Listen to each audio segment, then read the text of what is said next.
back again with Paul. Thanks so much for coming back there in Britain, there in London. So nice to have you on board. We have you have probably been watching that the videos that Mel and I have done since you came on that introduced this whole Jerusalem thesis.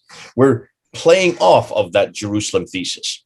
And that's why I wanted to bring you back again, because you've got some more material that's going to not only embellish what Mel has saying, but also help us to follow through. Where is that Islam is going to? Where are they looking to create not only their theology, but also their history? And as we're finding out, an awful lot of it is borrowed from Judaism, and more specifically, borrowed from Jerusalem and its environment. So let's go ahead. You've got three categories that you're going to be introducing. And what we're going to do, Paul, we're going to do each one as a standalone, if you don't mind, because I think each one of them needs to be discussed as a one by one, because there's enough information, and we would like to see what the comments are at the bottom. So people who are watching, Christians or Jews or Muslims, or even those who have no real take on this, can you at least hear what's being said and then respond to it? We'd like to hear your response. There's been some great responses. Paul, have you looked at the comments from the last time we talked last week? I have done. First of all, thank you very much for having me back, Jay. Yes, there's been a very, very high standard of debate and discussion. Lots of people with new ideas and new suggestions. It's taking a lot of time. I try to apply to as many as I can. It's been fascinating. So these are green papers that we're putting out there. These are ideas that we're coming up with. These are suppositions. That's nothing more. These are nothing more than suppositions, but we want to see how you react to it. We want to see where this goes. As you're finding, Paul and Mel and Murad and Joe and the others, they're coming up with so much new material. We want to make sure that you all see it and not only try to engage with it, but as we unpack it, respond to it. Okay, over to you. What is it, the theme? And I think we're going to talk about the Nazarites, aren't we? This is the first one. So right to you. Let's go up and put your up. I shall share. Did you want me to quickly go through for anyone who's just joining us for the first time? Please do. Why don't you give us a review? Start with that, because there will be people who don't know who you are. And while you're going up and bringing up this share screen, I'm just going to introduce you to those who are new to you. Paul is new to me as well, so I'm just getting to know him. I've only known him for about maybe 1 or 2 weeks. But he has been working for the last 3 years on this material, and he has dedicated himself to really unpack it, to research it, come to conclusions on it. And he now has put it on to PowerPoints. I think you've probably got the best PowerPoints I've seen out there.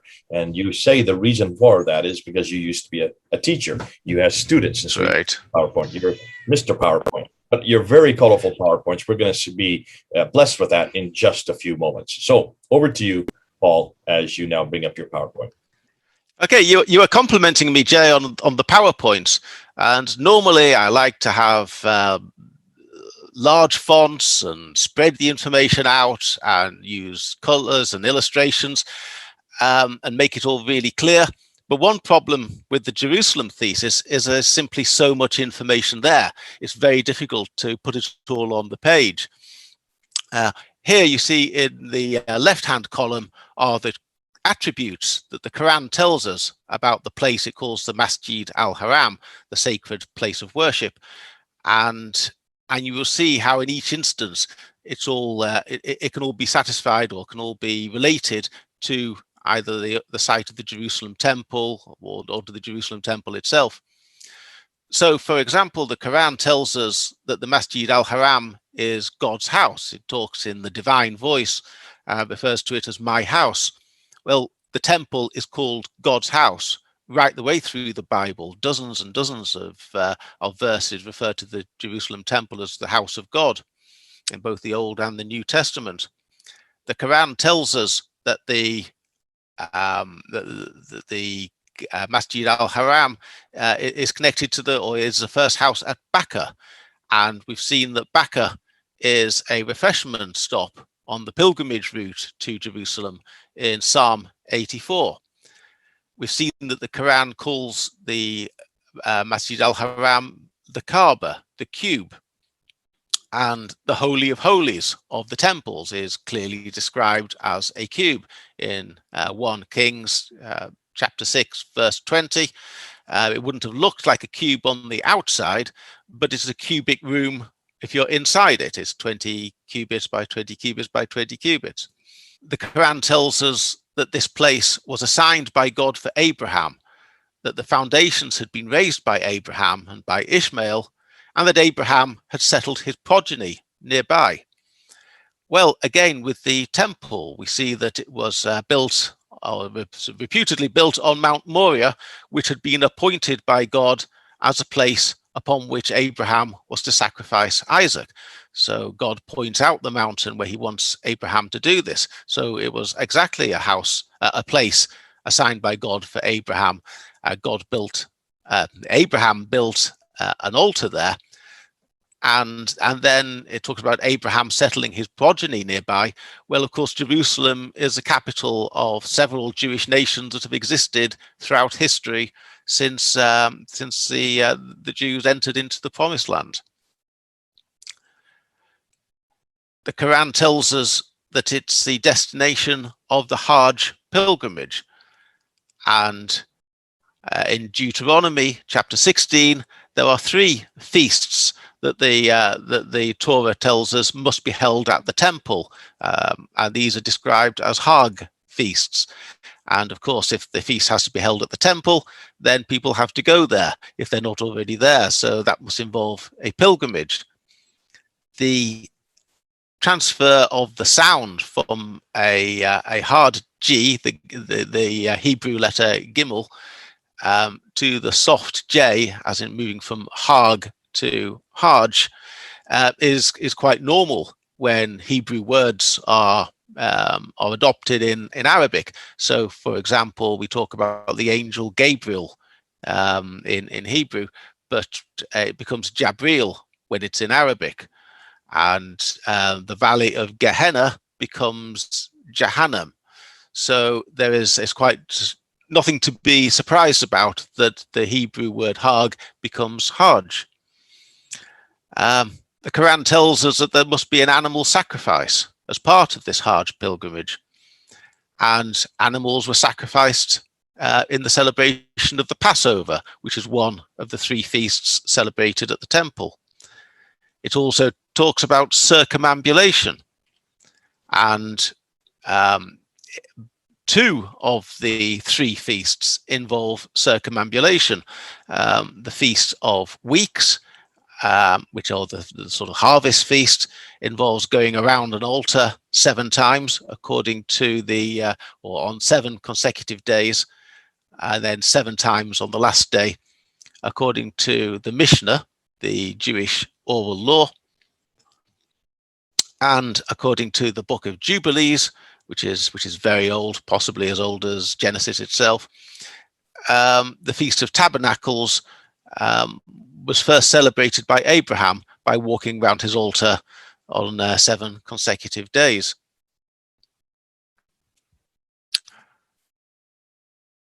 The Quran tells us that one must go between Safa and Marwa whilst on this pilgrimage. Well, Marwa is very similar to Mount Moriah, which is where Abraham was about to conduct the sacrifice and kill Isaac. And Safa is an archaic name for Mount Scopus, which is a hill which is adjacent to Mount Moriah in the Jerusalem landscape. So you can see that virtually every single attribute that the Quran tells us about the Masjid al-Haram is in fact can be directly related to the Jerusalem temple, either through the Bible itself or through other pre-Islamic texts. Now, you see there are 2 that I haven't linked, and I'm going to look at one of these today, if I may. This is the shaving of one's head. The Quran tells us that shaving of one's head is part of this pilgrimage. Mel has addressed this in one video. I'd like to go and see if I can push the investigation a little bit further.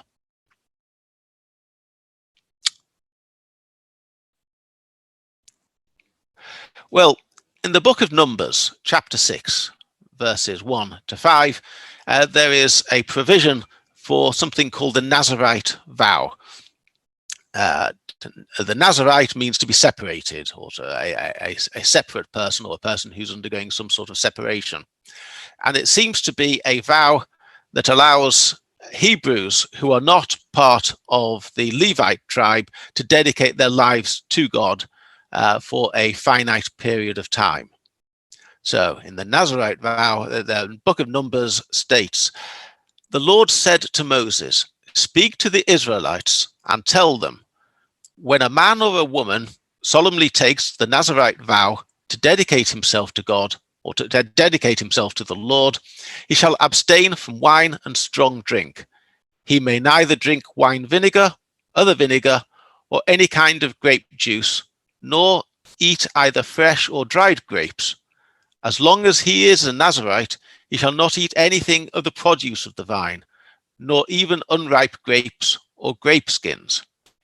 While he is under the Nazarite vow, no razor shall touch his hair until the period of his dedication to the Lord is over. He shall be sacred and shall let the hair of his head grow freely." And I'm sure the most famous Nazarite, popularly, is Samson, who famously couldn't or vowed not to cut his hair, and then Delilah went and cut his hair for him and took away his strength. Verse 18 allows for the Nazarite vow to come to an end. And when the person's period of separation and period of specific dedication to God comes to an end, there is a procedure to be adopted. And this reads, "Then at the entrance of the meeting tent, the Nazarite shall shave his dedicated head, collect the hair, and put it in the fire that is under the peace offering." So the Nazarite, to bring the vow to an end, has to shave his hair and then put all the hair as part of the offering. It seems to me, although the book of Numbers doesn't say so explicitly, it seems to me likely that that involves not only shaving your hair at the end of the Nazarite vow, but also shaving your hair at the beginning of the vow, so that you will know exactly how much hair had grown during the period of dedication. And you will also notice, because it shall become relevant, that it requires that one abstain from wine and strong drink. Well, there's an interesting detail. St. Paul is said to have shaved his hair in the Acts of the Apostles in chapter 18, verse 18. It says, Paul, I think he's in Corinth at this stage, and he took his leave of his brothers and sailed for Syria in the company of Priscilla and Aquila. At the port of Cenchreae, he shaved his head because of a vow that he had taken. St. Luke doesn't explain what vow it was or why he was shaving his vow, but it seems likely to me, and indeed to most commentators, that Paul had either taken the Nazarite vow and was growing his hair in particular, or that he had adopted it in some way, in some personal way, but he was drawing upon this tradition.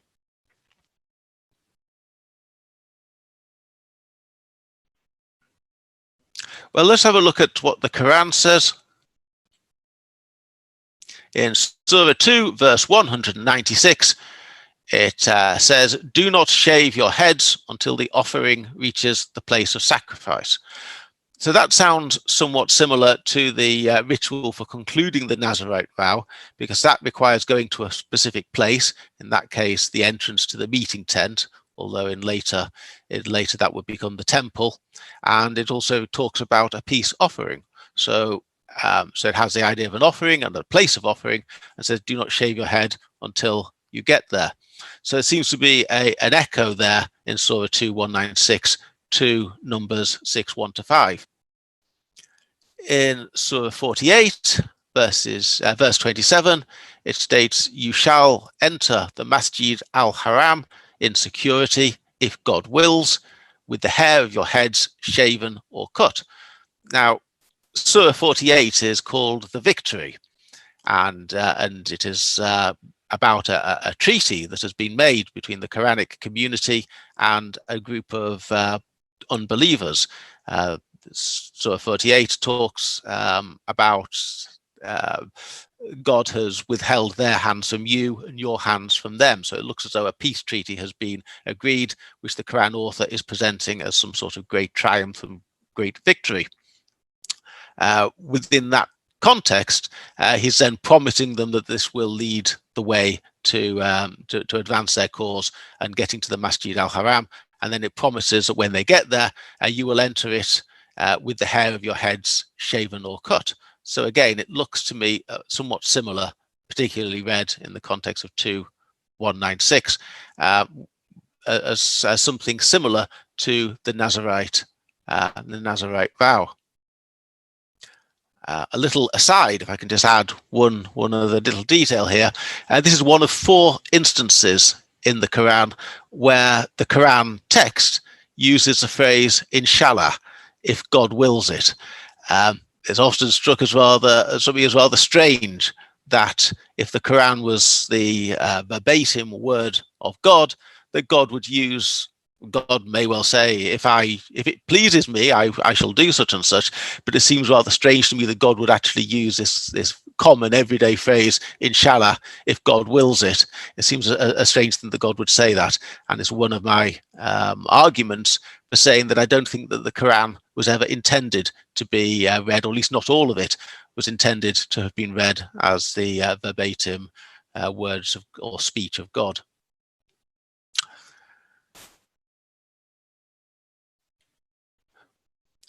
We will also recall that a second part of the Nazarite vow is that a person who takes that vow shall abstain from wine and strong drink. And of course, it's very well known that the Quran also comes to prohibit the consumption of wine. In the early verses of the Quran, there seems to be a sequence. First of all, it praises wine as one of the blessings that God as part of God's provision for mankind. And then it starts warning the Quran audience not to come to prayer when they're drunk or when they're drinking too much. And then it says that it's a bit of a mixed blessing, that in wine is great good and also great wickedness or great danger. And then finally, it comes to the most censorious position. It says that it's an abomination of Satan. So there is a transition within the Quran from, first of all, praising wine and then urging caution to finally coming to a position of prohibiting the consumption of wine. There's not much in the Jewish scriptures to prohibit drinking of wine. Generally speaking, wine plays a quite a prominent, high-profile role in the Jewish scriptures. Isaiah talks about fine wine, and so on.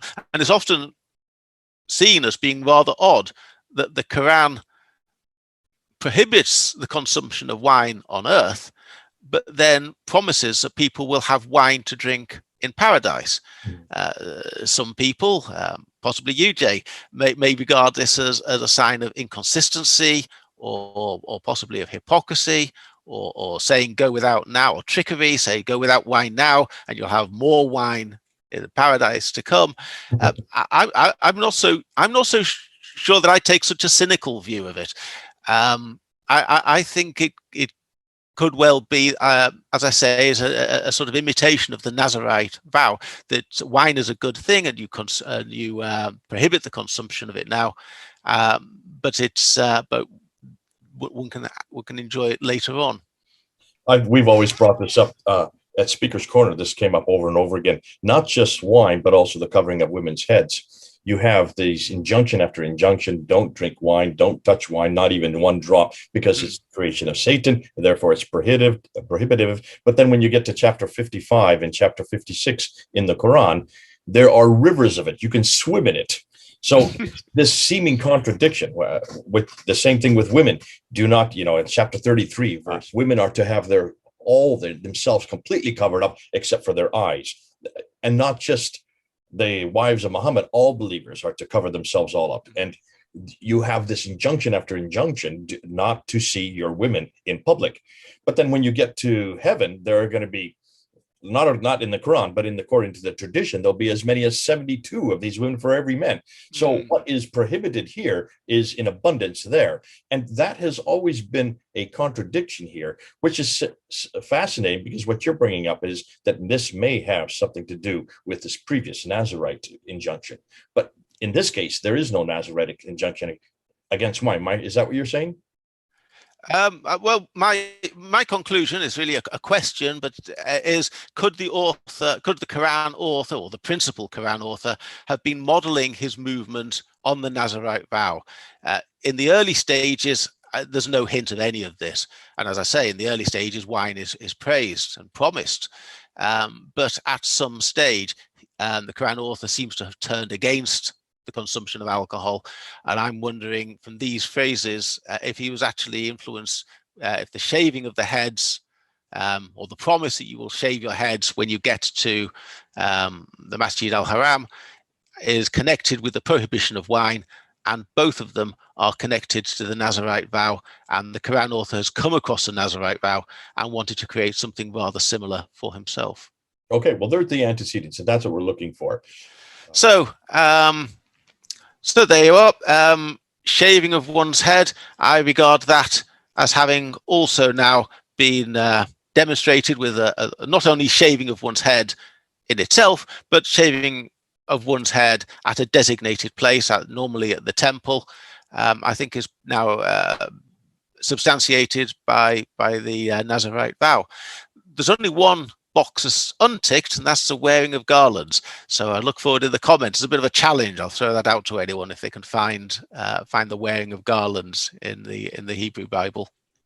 Listen, thanks so much, Paul. Once again, you've come back and you've helped us, and you've walked us through this whole what we're calling the Jerusalem thesis. It's not just Jerusalem. We're using that city as a designation for the title, but you're talking about all these antecedents. In this case, what you have done, and you've gone through a quick overview looking at God's house. You're looking at Bakkah, the valley, the rest stop for Jews, that the Muslims have borrowed all these traditions that are Jewish in nature and have incorporated them into their own practices and their own theology. The cube, the Kaaba, again, you've looked at that antecedent in 1 Kings chapter 6, and also this idea that this is for Abraham, the emphasis on Abraham.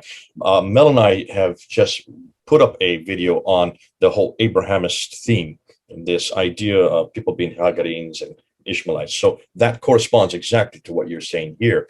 And then you went into the Hajj. And when you went into the Hajj, you talked about these ceremonies that are part and parcel of the Hajj, the whole Hajj pilgrimage that Muslims do. They have animal sacrifices, they do circumambulations. These are exactly like what the Jews had done before theirs, where the antecedents are.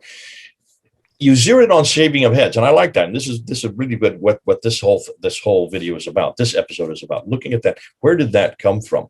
And you note, and you went back to the Nazarite vow. These people that isolated themselves, that they dedicated themselves to God, in Numbers chapter 6, verse 1-5, and also verse 18. And to when they started this vow, they would shave their heads, and then when they would end this vow, they would shave their heads so that they could see how much hair had been grown in the intervening period. That has now been incorporated into Islam as they do the Hajj. When they do the Hajj, when they go before they go into Masjid al-Haram, they shave their heads. And here's a picture of them. We'll just put the picture up right at this time. So this is not in isolation. This is well known in Jewish circles, and you're bringing this up. And this is, again, we're getting back to this thesis. Upon completion of this time in a holy place, they shave their heads, or before they go in. You look at also, and you gave, and I thought it was fascinating, you also gave the example of Paul himself, where Paul shaved his head in Acts 18. Before he went to Cancria, when he was with Apollo and Priscilla, or is it Priscilla and Aquila? Sorry. And then you went and you showed where these are found in the Quran. And this is the important thing. A lot of people who are watching this may not understand that the Quran is reference after reference. Chapter 2, verse 196, and chapter 48, verse 27 are the two you brought up. These are both specifically looking at a shaving of head that looks almost analogous to what we see in the Jewish antecedent, the Jewish Nazarite vow. This is the stuff we're looking for, and this is what I want to thank you for, Paul. This is great. I know you've got some others up your sleeve. You've brought in some new ones. We're going to be talking about a large animal next, one of the largest of all animals, and then we're going to also move into the name Muhammad himself. So these are two things that we have to look forward to. People, are you following what Paul's doing? Paul, before we end, you have been working quite a few years on this, and you have seen these red flags, or these little flags that are coming up, showing that there is a Jewish thesis. When you started noticing this, what was it that came to mind in your own thinking concerning why this is so significant? Well, people have known for a very long time, since the dawn of Islam, people have known that there were similarities between Islam and and Judaism, because you couldn't read the Quran without noticing that it's got all the Jewish prophets there, and it's got references to the Torah and similarities of the laws and so on. But it's the connection with the Masjid al-Haram, this because for the last 3-4 years, since watching your video, Mel, I call you Mel, Jay, since watching your video, when you're presenting from several years ago, when you're presenting the lack of evidence for anything in Mecca, the complete dearth, the desert of evidence for Mecca, and then you was looking at what the Quran says about the Masjid al-Haram, and it all seems to fit the Jerusalem temple. And once you see one piece, and one piece fits in, and then they all fit in. Everything you look at about the Jerusalem temple, everything you look at about the Masjid al-Haram fits the Jerusalem temple. It's all there. There's nothing that you have to make up, except we still have to do garlands, but nothing that the Quran says about the Jerusalem temple, nothing that the Quran says about the Masjid al-Haram can't be related to the Jerusalem temple. And once you see one piece, then all the other pieces just seem to fall into place. Okay. It's there you go. Exciting. We're coming up to another category that he's going to introduce, a large animal with a large trunk. You all know what we're talking about, but that's for the next video. God bless you. Thanks so much, Paul. Until we come back again, this is Jay and Paul, 3,000 miles away. Over and out.